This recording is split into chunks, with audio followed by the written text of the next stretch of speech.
Hey, so check this out. I think my dog's gay.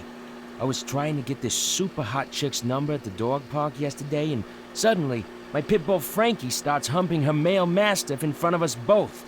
It was totally disgusting. Don't sweat it, dude. That's just the way dogs assert their dominance over each other. It's not like people, man.